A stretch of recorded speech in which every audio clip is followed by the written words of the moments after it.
Hey, everybody, welcome. This is No Bones About Wrestling. I'm one of your hosts tonight, Asa, and this is Switch. Hello, everybody. Welcome, And welcome, welcome. we have a big treat for you tonight. Ernest the Cat Miller is with us. Several time karate champion, WCW star, WWE star, pretty good dancer, and he has been kind enough to join us tonight. So we got some questions. I think we got some pretty good questions, some interesting ones, I hope. And if you have comments or questions, let us know in the chat. We'll try to get to them, but I can't. Unlike usual, I can't promise because we want to ask our questions honestly. So yeah, without further ado, here comes the cat. Hey, how are you doing, sir? Yeah. Hey, I'm here, baby. I'm The here. legend. Yeah, thank you so much for joining us. We appreciate it. You're the biggest star we've had on our show, so we appreciate it. I don't know how much that got to say about your show, but thanks for having me. We appreciate it. So we'll start out. We'll just hop right into it.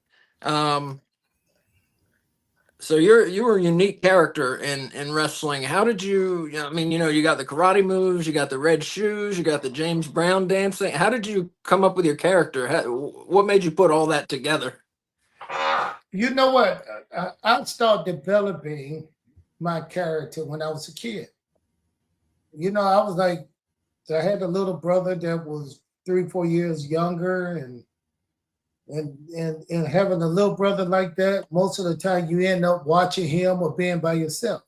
Mm. So me, I used to entertain myself. I would dance and sing and look in the mirror and just do kind of all kinds of stuff until I started learning karate. So what I did once I started learning karate, I just brought all that stuff out. I just brought that character to life in WCW. This is what I was working to be when I was young. When I would grab the mic and act like James Brown in the Yeah. mirror with people, me looking at myself, singing and talking crap and doing this, then me throwing kicks after learning karate. I just said, you know what? It entertained me. Why not? Let's try it. Let's throw it out here. I got you. Yeah, definitely entertaining. You stood out for sure, man. Um, so let me ask. You're a karate champion several times. That's pretty cool. Let me ask a rumor I've always heard. Now I don't know if this is true or not. So I heard you taught Eric Bischoff karate. Is that true? No, I did not teach Okay. Eric Bischoff karate. I taught his son. His son was my karate student. Okay. Garrett. Okay. Gary. Garrett Bischoff. Garrett Bischoff was my one of my karate students, and I was his karate instructor teaching karate. Didn't know Eric Bischoff at all. I met those guys first. Then I kind of then he came to practice one day. He saw me working out and he liked what he saw. He said, listen, you need to come and wrestle. That's awesome. So that's kind of how you got discovered for wrestling. Yeah, just teaching karate and doing martial arts. They got to do their due diligence. They had to go check me out. They had to watch me. They had to see what I can do. And once they figured out, they said, hey, this guy be good in pro wrestling. So right. So not only karate and not only pro wrestling, but you played linebacker in college at Savannah State University, right? Yes. What was that Yes. like? It was, it wasn't, it was just football. I was just, Yeah, I all got you. American, all American football. When you don't know anything better than what you already have, everything is the same. So I was just a football player, and I knew I was good, but just football, just sport. I hear you. I hear you. So we mentioned Eric Bischoff. Now you worked with Eric Bischoff and Vince Russo in WCW. Can you kind of discuss the difference in how they booked the shows, how they ran shows, what that was like? When I worked with Eric, you knew who the boss was. Eric was the boss. He called the shots. So he was that guy. He was just that guy, the personality, the professionalism. He was just that dude. Vince Russo was like one of the boys.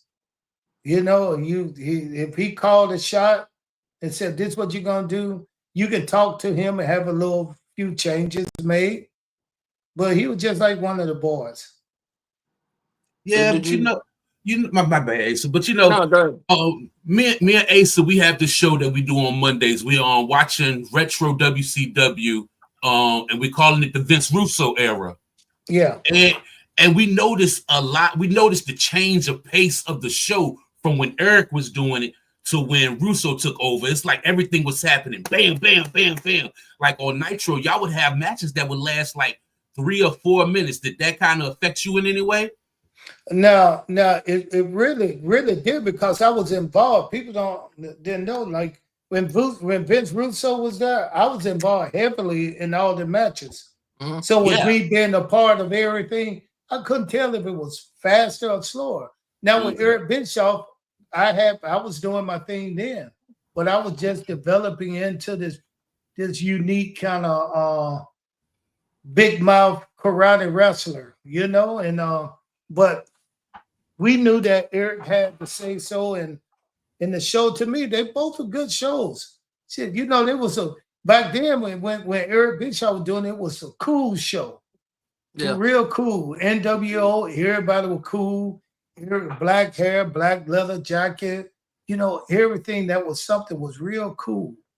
Then when Vince Russo, So why do you think Russo gets a lot of slack for his time in WCW bro, when he was running it? People don't do nothing but complain. You can't make people happy no matter what. You know, you look at Eric Bischoff and people complain about Eric Bischoff. The only thing Eric Bischoff did that I know with everybody is gave us a lot of money. He paid everybody good. Everybody good. Then you get Vince Russo. Maybe he didn't tell the story that you wanted to hear, but he had everybody working that he could have working. But you still got people just saying negative stuff about each one of them, and this you can't. So you know, I throw it out the door when they come in one ear, go out the other. I throw it out the door. I feel you. Yeah, we usually try and look more on the positive side of things on this show. A lot of podcasts, all they want to do is whine and say, "Oh, I do it this way and that," but we really try not to do that. I don't like that kind of thing. So when you were in the ring, did you have a favorite opponent to wrestle with? Yes, you know, I had everybody I was in the ring with. I was happy to be a part of them, work with them. So you know, WCW didn't have nothing but superstars. That's what people don't understand. WCW was a major promotion. Oh yeah, It just like you got minor league football, and then you got high school, then you got the NFL. And the NFL could be a team that's 12-0, and then it could be a team that's 0-12. What difference does it make what team you on? They both NFL team. They got right. NFL players. Now WCW and WWE the same thing. WCW, everybody that was superstar somewhere. That's why they was in the big time. So whenever I worked with anybody, it was a privilege. I enjoyed my time. So I don't know if you want to say it. You seem like a positive guy. Did you have a least favorite in-ring opponent? Somebody who was just the shit to wrestle? But I'm gonna go ahead another step. Okay. With the first question you asked. Oh, okay. Chris Canyon. I love working with Chris Canyon.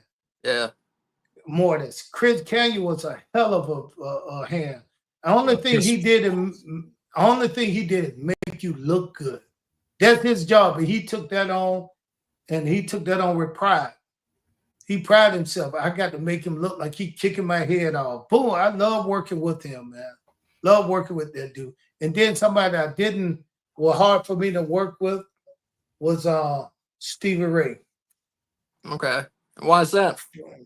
Because he made me laugh. We're friends. So I could never really hold that character in the ring. I couldn't look at it. If you see the time we had a match, he pulled out something and I had to turn my head and put my head down because I was laughing so hard. That's cool. Do you have any other guys in the business you really considered friends? They all were. We all were friends of family. Think got you. about this. 1 year, we was on the road 280 days. Whew. Not by myself. It's like you'll meet up in the next city, and the same guys will meet up. Chris Right. Jericho, Benoit, Billy Kidman, Disco Inferno. We was all on the road a lot. Now the big millionaires, the top guys didn't travel that much, but we was on the road a lot, and it was fun. That's cool. That's cool. A lot of guys, it's as I understand it, at least it's changed a lot. I was an independent manager for a very, very short time, and just from my experience, what you hear today, wrestling's changed a whole lot. At least as far as guys being on the road, having a better time of it nowadays. You think that came with the money you guys were making, where guys weren't, there weren't as many guys, whatever, having a bad life. Let's just put it that way. I don't think it was the money because we was on the road so much. You didn't have time to do a lot of stuff, Yeah. It's like you made a lot of money, but hell, you can't do that but spend it on wrestling because you're in a different city every night. It wasn't until the company was bought out, and they were bought out by WWE, and I had just got my contract. So I had 3 years that I was going to get paid. In those 3 years, I didn't do anything but stay at home with my kids and live life for a while. So that was 3 good years. Think about it, getting paid a lot of money, and I don't have to go and run the road. So it was. I enjoyed that time. So going back to your previous answer, we got a viewer named Rewind89 here. He says, Chris Kanyon always made people look good, very similar to Taz. Did you ever cross paths with the human suplex machine? We worked together. Taz and I worked together in WWE, but by that time he had neck surgery. It was after the purchase of WCW. So I had sit home for about 3 years, and he was working as a commentator for, I forgot what show, but up in WWE. So we worked together a little bit doing that, but never in the ring. I got you. And we got another viewer question. This is kind of random, but I don't know if you can answer it. Eric Tate says, hi, Kat. Did you ever wrestle in Springfield, Missouri at the Shrine Mosque? Yes, I did. Yes, I did. We wrestled all over. I just remember that name. Yes, I did. All right. So most wrestlers, if they have a manager, they use the manager as a mouthpiece. Like when I was a manager, I ran my mouth a lot and got the crowd to hate me and my guy. So we know, you're great on the mic. Why do you think that they put Sonny Ono with you when you were already good on the mic? By the time Sonny Ono came with me, I was already over. If you go back and do the research, I was over. I was doing some good numbers. So Sonny Ono was just one of my good friends. He was just a friend that, hey, we was on the road together. He wasn't working with anybody. Let him be my manager. Hold my cape. Just enhanced my appearance as the cat with a cape, with red shoes. I think having somebody hold your cape definitely added to the aura of the character.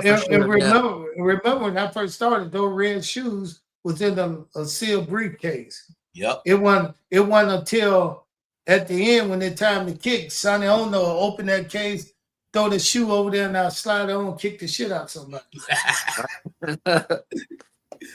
Wow.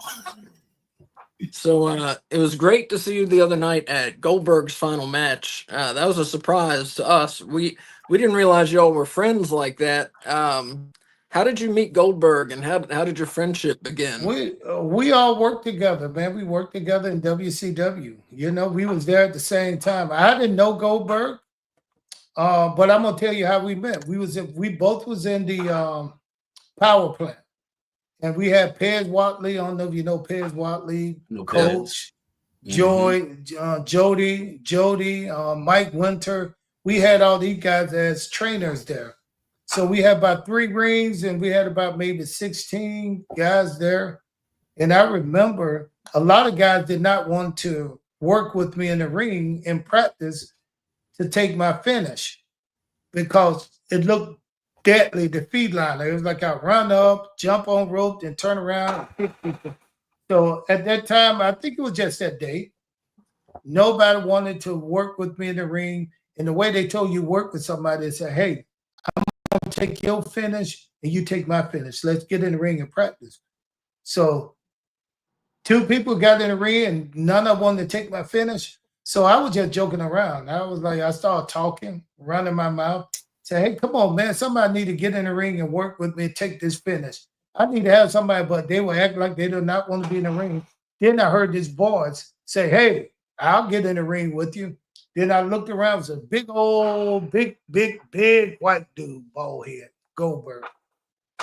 He said, I said, well, come on down here. That's what you want to do. He said, we can do whatever you want to. We can street fight, we can kickbox, we can, that's all. He think he's like that. I said, okay, come on in the ring. And when we got into that banner, back and forth, not Sonny, I don't know, but Pez Watley went crazy. Pez Watley told me, oh, yeah. He liked that kind of confrontation. He said, look at this. He was like, we got a bunch of bad motherfuckers down here. We got a bunch. Goldberg ain't the only motherfucker bad down here. We got the cat down. We got a bad. So they like that. They like that kind of energy right there. And from that day on, we didn't have an understanding. We just met. And then we became really good friends. Goldberg and I. That, bro. When I saw you and I saw Doug Dillinger in there, I just started smiling. Because first off, I didn't know that you and Goldberg was friends, but just to see you there, giving that old school WCW feel, walking out with him, bro, I couldn't help but smile, man. And listen, let me tell you this. Goldberg and I were such good friends that when Goldberg speared me, he finally had his day to spear the cat. He told me, he made me promise not to, same thing I told you about Stevie Ray. He made me promise not to make him laugh. He said, please don't make me laugh. Don't do it, cat. Don't do it. Because they all know I'm a jokester. I get in there and I just say something and do stuff. And not just the crowd, but people in the ring and the locker room would laugh at some of the stuff I would do. And I was just having fun. I'm a happy-go-lucky guy. Bro, that's how you got it. That's how you would probably have to be back then, man. Y'all are on the road so much, got to do something to keep it light. But to get back to that Goldberg thing, if you don't mind, Asa, me coming in real quick. No, go ahead. Bro, I feel like Goldberg's last match should have been in a bigger venue and done a little bit better. The match was good. Goldberg held his with Gunther. Yeah. But the whole thing with the ending, and for me, Saturday Night Live was not the venue to really show respect for Goldberg, because a lot of people don't realize how big Goldberg was back in the day. Like, This dude, did you see? You was there when he beat Hogan. That place went nuts. Man. So how did you feel about Goldberg's final match is all I'm getting down to.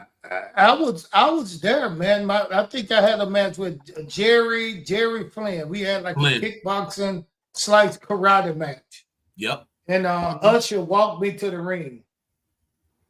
But being there, man, that was a big venue, man. It was a 40,000, 50,000 venue, I think, where we had the match.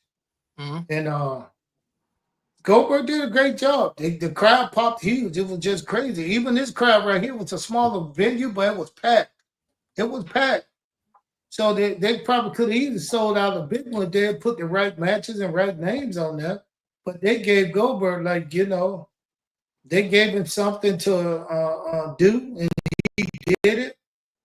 But I still don't think that. I don't think it was what he deserved. I think he deserved enough to be, deserve more, being that he is the WCW champion that he was in those years that people like in their 30s and 40s used to watch.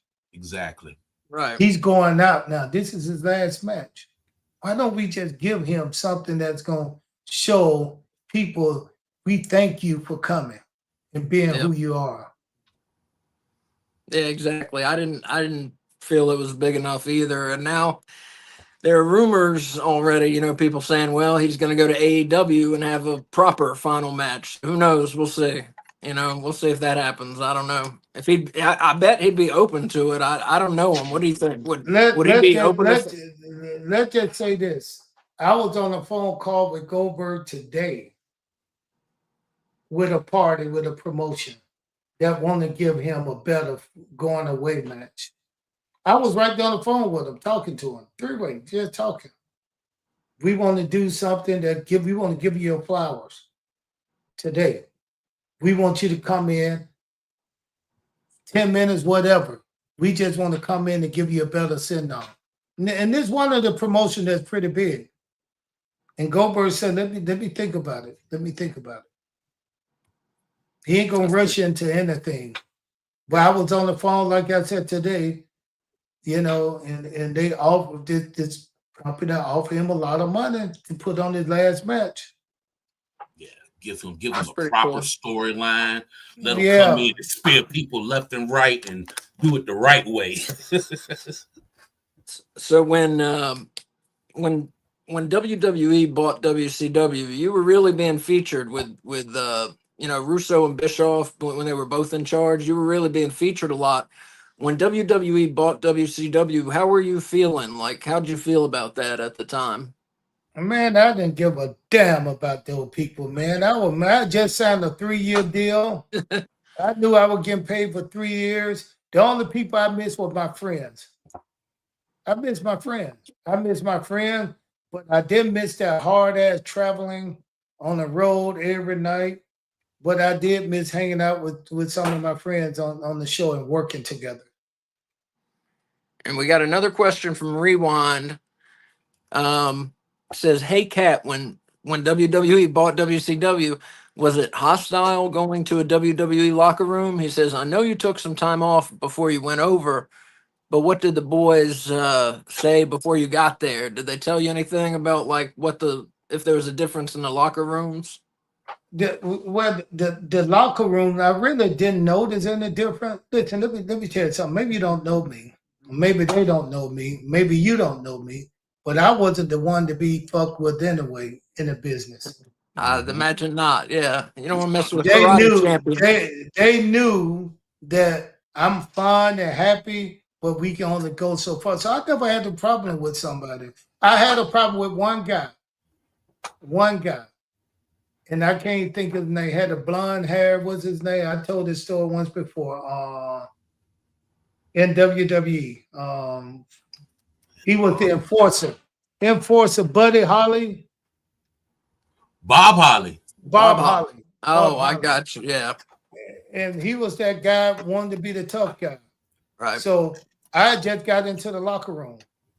And I'm sitting at the locker room, and it was guys that I have worked with before, like Sean O'Hara and a couple of the other guys I have worked with in WCW. So we were friends. So we would all go and shoot the breeze. I'm sitting down in the locker room dressing, and they standing over me. And one of us said, "Hey, you grab his leg and I'll grab his arm. He won't be able to kick or punch." Shit. So I'm laughing at them, looking at, and these are my friends. We just joking around. I said, "Boy, I'll grab you and do this." And then I hear this voice from guy on the end, like, "I'm gonna come down there and see if they're karate for real." So I looked at them, I had a smile on my face. I swear, I had a smile on my face. I said, "Come down." And then I looked up at the two guys in front of me. They kind of stood back. Then I said, "The best way you can find out, you about to ask these guys, because each one of them had one of my kicks upside the head in the ring." And then he said, "No, I'm talking about for real. I want to find out if this karate is real." Just like that. And I looked at him again. I looked him in the eyes. I said, "Listen, don't let this smile fool you. Don't let my smile stop you. Bring your ass on down here and find out." And that was it. He sat there, shook his head, never came down. So to me, that was all. They just talk. They do a lot of talking. They do a lot of talking sometimes. A man to do a lot of talking, but when he stare you in the eyes, he knows then that's all I'm gonna do is talk. Mm-hmm. That's all I'm gonna do. That's all he could do. If you really want to find out, just come on down here. Why? Because I got a smile on my face. You don't. No, come on down. He didn't come down. And then it was later on I heard that he was that guy in the locker room. Yeah, I've heard the same thing. Yeah. Yeah, he was that guy in the locker room. But I've never had a problem with in the locker room. I can say that and be honest. I've never had a problem in the locker room. Never really had a fight in the locker room. Now I've been talked to like that. You know, people try you like that. They tried me like that, but I've never had somebody put their hands on me. I never had somebody to play with me till it was just, you know, I had to Scott Hall and Nashville mess with me one day where I would get my ankle taped, and I was sitting on the desk, and the doctor was taping my ankle right before a match, and they came in with some kind of strap, and they grabbed one that might have been Buff Bagwell. They grabbed him and tied his hand around a pole and pulled his pants down and spanked him. Yeah. And I was just sitting there watching. I didn't have to be in that side, but they were waiting to get on the table. So when that happened, Scott, when it was over, Scott, I don't know what Nash was thinking about, but he looked at me in my eyes, like, yeah, you next. Then I looked up at him, and he reached it like I looked at him. He looked at me in my eye. Then he grabbed my wrist. Then I turned it around, grabbed his wrist. And we were just looking, and he wasn't afraid. He just knew this dude right here don't play like that. Yeah. He don't play like that. And somebody better call my mama. You know who taught me that though? Stevie Ray. Stevie Ray. When I got there, Stevie Ray said, "Hey, Cap, you better be careful." I said, "Why? Don't play with these white boys too much, because they're gonna take it too far. And they're gonna make you hurt one of them." I was like, "Just the white guys?" But then he said, "Yeah, the black guy, we don't play like that." You know, it's crazy you say that about Stevie Ray, because Stevie Ray was doing a podcast a while ago, and when he had first started, I got a chance to talk to him, and he said that was one of his things to entertain himself, was to try to get y'all to break character in the ring. Yeah. Always. Stevie Ray he was always talking and doing something. He was funny. A big guy. Listen, two of the funniest guys I've ever wrestled with was the Steiner brother. You would never guess that these guys were so funny. I mean, they are so funny, man. I mean, they just crazy funny. You'd never think, because they look like they mean. They look crazy. And you know, they funny with people who's not afraid of them. You know, like me, I wasn't a bully, but you know, if he'd say something to me, I'm gonna say something back to them. And they were so funny. They didn't say anything. It was just funny. I was walking in one of the convention out in Vegas, and I was walking by, and I was with my wife. So as I walked by a pole. I heard something. I know I didn't hear what I just heard. And it dawned on me. Somebody said, "Look at that black guy with that white woman." Mm-hmm. And I turned around. I walked about 10 steps. Then I stopped and turned around and looked back at the pole, because the pole was up to where you couldn't see on the backside. You could see walking away from him and who was sitting there. I turned around. It was Rick Steiner and Steen. They were laughing so hard because I walked by 20 more steps. Then it hit me. Then I turned around and looked and said, "What?" Then I walked back and I grabbed Steiner by his collar, messing with him. He was just laughing. He was just laughing so hard. I said, "Bro, you just got your ass back in." Because you know he got kicked out of one of them for messing with that, what do you call it? The young. Like a enhancement talent. Well, it's this young lady, a young guy, and used to be in TNA. Oh, I got you. Gotcha. And he said something about it going past the table, and they kicked him out. They kicked him out of the convention. They told him they didn't want him there. There's no way you're gonna be disrespectful to someone like that. And he just got back in. Yeah. And he just got back into Vegas. So he just played like that. But listen, I got white friends and black friends. My white friend tells some of the funniest black jokes, and my black friend tells some of the funniest white jokes. If you don't have friends like that, you don't know what you're missing. Mm-hmm. You do not know what you're missing, man. Right on. That's true. I'm one of those people. If it's funny, it's funny. You know what I mean? That's me. Exactly. Yep. Bro, I have one more question for you. Then I'm gonna let Asa finish off with a question. Not trying to keep you long. I got one more.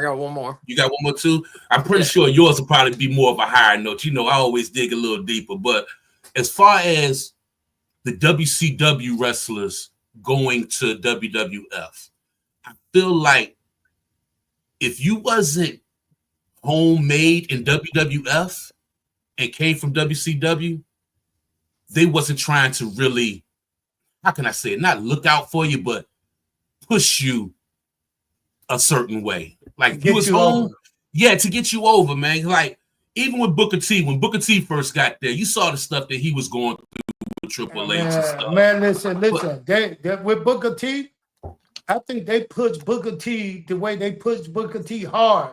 They rode that horse hard just to see if Booker T would quit. Yeah. Not fail, but Booker T already told me. One of the things Booker T told me when I got the WCW, Cat, don't worry about winning or losing. Just put me on TV. That's what Booker said. Just put me out there. I'm going to get over.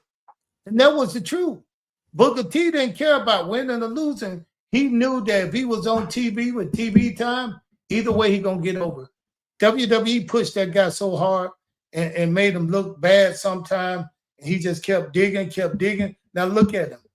Yep. He did it. He got through. But it was a lot of us, man, that wasn't going to take that. Once I figured out that these guys ain't really trying to get me over, right? They're giving me an opportunity, and I'm proud of that. I spent 3 years up in WWE. I was a WWE superstar, but it was time to go. I wasn't gonna beg them and not to redo my contract. Mm-hmm. I just left and said, okay. They told me, go travel the world and come back. We'll come back and get you. To me, that sounded like somebody who didn't want me to. Mm-hmm. And that's why I left the whole business. I didn't even go and do any more indie shows. I didn't do any shows for about 5 or 6 years. I was getting calls from all over the world, like they said.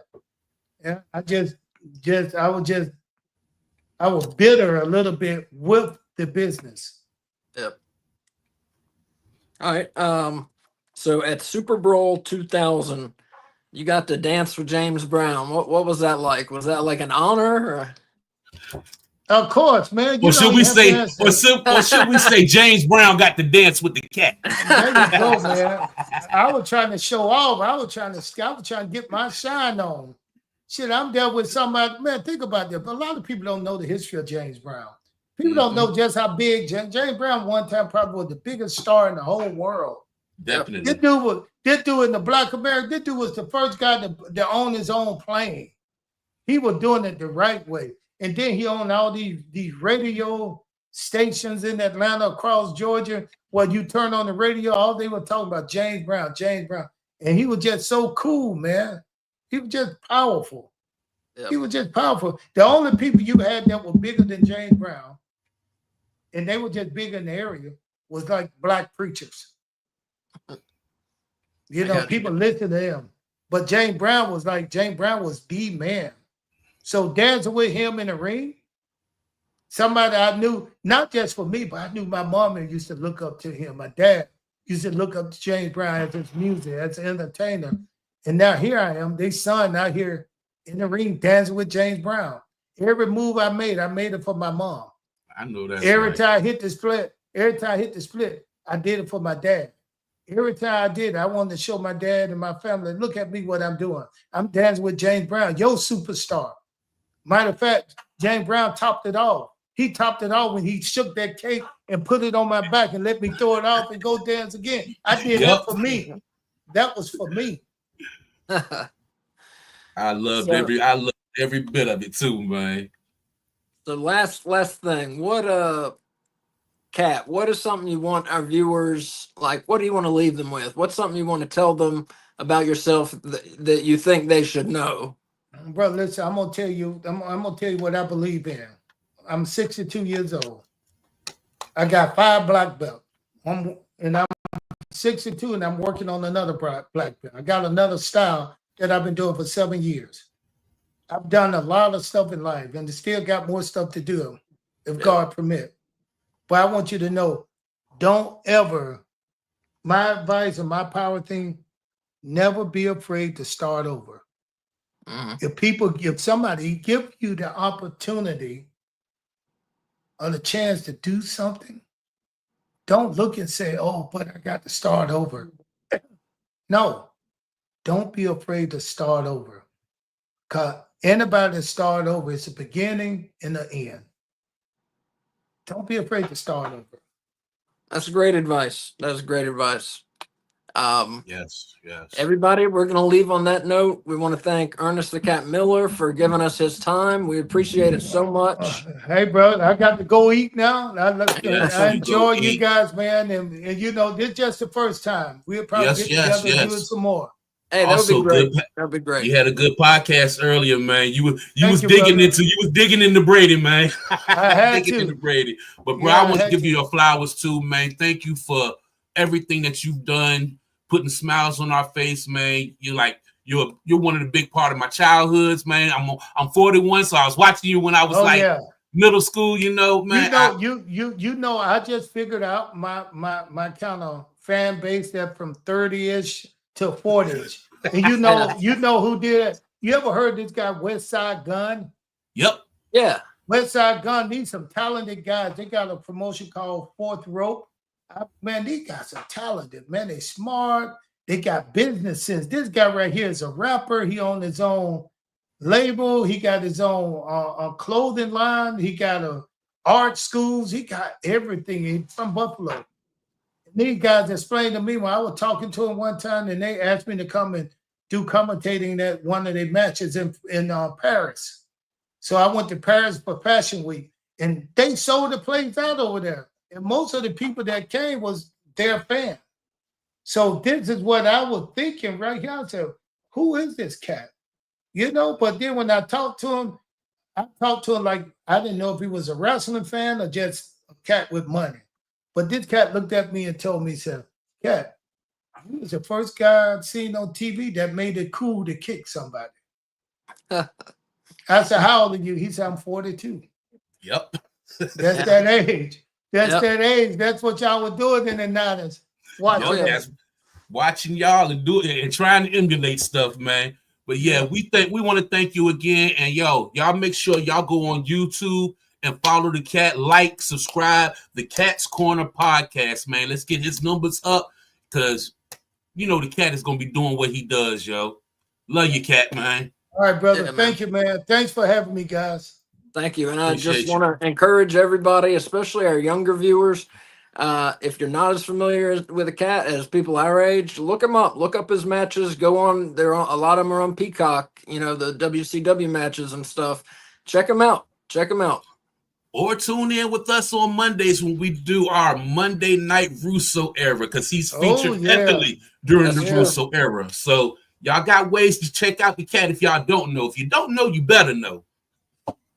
Yeah, it would be great maybe some Monday to have you on there and just talk to us about the show and stuff because you're all over it. Oh, well, let's do it then. Just let me know. Vince Russo, one of my good friends. Yeah, I'm probably one of the only ones that like Vince Russo, but he was really good to me. I know that's right, man. You take care, Cat. All right, brother. Talk to you guys later. Thank you, sir. Bye.